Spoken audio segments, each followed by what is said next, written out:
देखो जी, अब अगला ले रहे हैं cos inverse of cos x. अब इसको भी बनाएंगे बिल्कुल उसी तरीके से।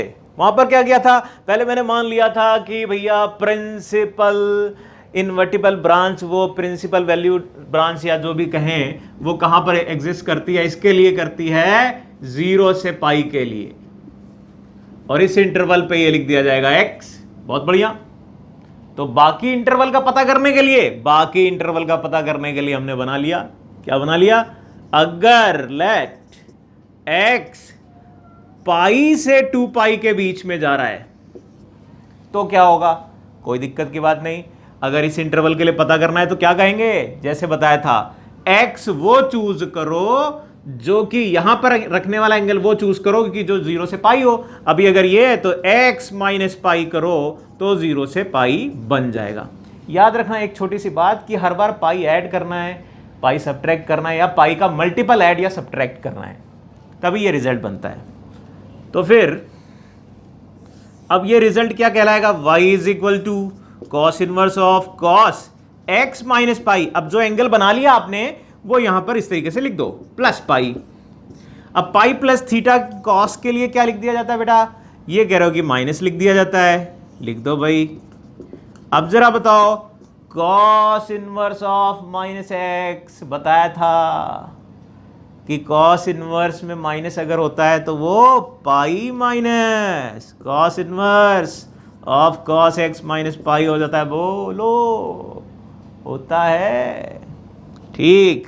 तो भैया पाई माइनस, अब जरा बताओ इसकी वैल्यू क्या आएगी, ये तो इनवर्टिबल आ गया, x माइनस पाई, यानी कितनी वैल्यू आई, 2 पाई माइनस एक्स। बन गई बात, ये लिख दिया 2 pi minus x for x 0 से 2 पाई।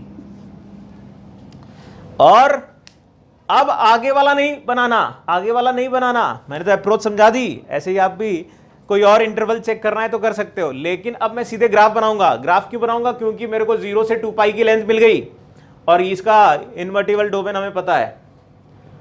तो जरा बताओ, ग्राफ बनने जा रहा है 0 से पाई, आ गया ये 0 से पाई भैया। तो पाई से 2 पाई क्या होगा, निगेटिव स्लोप, लो निगेटिव स्लोप।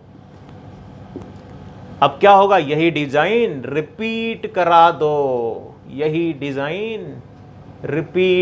दो, आगे पीछे। ये आपका आएगा 4 पाई, बीच में है 3 पाई, यहां पर है माइनस पाई और ये है -2 पाई। मतलब फिर से वो काम करेंगे जो पिछले वाले में किया था कि हर ब्रांच, अब हम रखेंगे दिमाग में ग्राफ को दिमाग में रखना है। ये वाली चीज जब जरूरत पड़े निकाल लेंगे, इसको बहुत अच्छे से हैबिट में होना चाहिए ये काम करना, फटाफट जहां जरूरत पड़ी खटाक से निकाल लिया। ये अगर हैबिट में है तो टेंशन नहीं, फिर कहीं से भी कभी भी किसी भी तरीके की लड़ाई कर सकते हो। अब हर एक ब्रांच की इक्वेशन लिख ली जाए। अब लिखने का तरीका, हमें अगर ग्राफ मालूम होगा तो ये खुद लिख सकते हैं अलग अलग।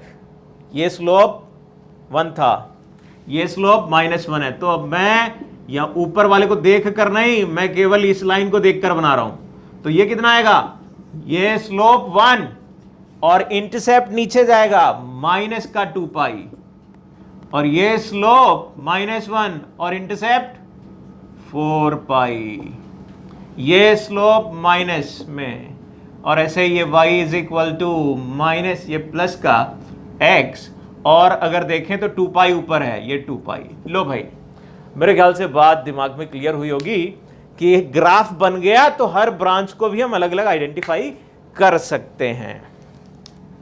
तो जरा फिर सवाल भी बताना, फटाक से जरा छोटा सा सवाल कर लें तो दिमाग में और अच्छे से बात क्लियर हो जाए। अगर मैं cos इनवर्स ऑफ cos 13 बोलूं तो 13, अब आपको करना क्या है, 13 की वैल्यू ढूंढनी है। 13 कहां मिलेगा, अगर मैं इसकी अप्रॉक्सीमेट वैल्यू ढूंढूं तो ये कितना आना चाहिए भैया, ये आना चाहिए 9 point something, close to 10 something करके आएगा।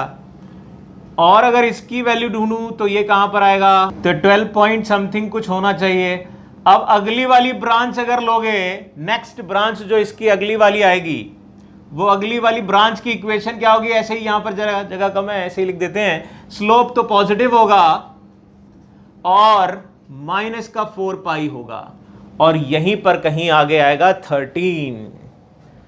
तो फिर इसको क्या लिख दोगे, 13 माइनस 4 पाई। बोलो जी, बात समझ में आनी चाहिए मेरे ख्याल से आपको। और अगर ये बात क्लियर होती है तो ऐसे ही कोई भी वैल्यू फटाफट निकाल सकते हैं। ठीक, तो एक और अगला वाला ग्राफ देखते हैं, tan वाला, देखो जरा।